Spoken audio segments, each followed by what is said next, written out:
Alex Tangonan was having a really bad afternoon. He finished work at 5 o'clock.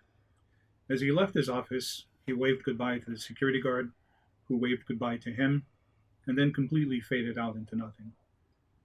As you can imagine, as Alex is leaving the building, he's in a panic.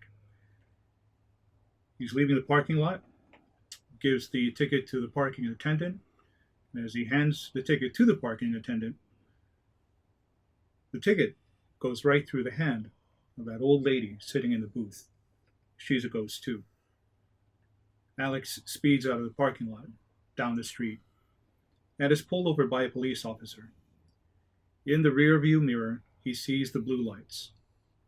As he looks closely, it's just blue lights and no police car. When he looks out his driver's side window, he sees the officer coming up to him, but it's only the top torso of the police officer. There's no bottom half.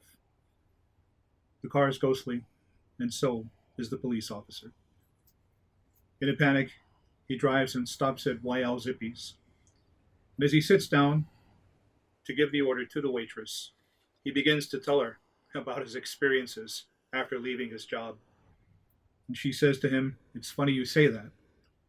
You know this watercress field right next to this Zippy's? It's rumored to have the bodies of people who were murdered somewhere else, but their bodies are somewhere out there in that watercress field. And we believe this Zippy's is also haunted by ghosts." She says, "I'll be right back."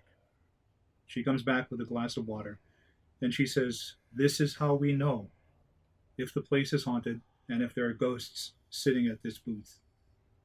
A lot of customers don't know this, but there's holy water in the water. If a ghost drinks it and disappears, that's the ghost. "Have a drink," the waitress says. Alex Tongonan grabs the glass of water, drinks it down in one gulp, puts it on the table, and says, "There you go. I'm not a ghost." And the waitress says, "Very fine. I'll be right back." As soon as the waitress disappears, Alex Tongonan runs out of the Zippy's in a panic, jumps into his car, and finally makes it home, safe and sound. The reason he panicked? When the waitress walked away, she had no knees, no legs, no feet. She dissipated below her torso. She was also a ghost. Poor Alex. He really had a tough night.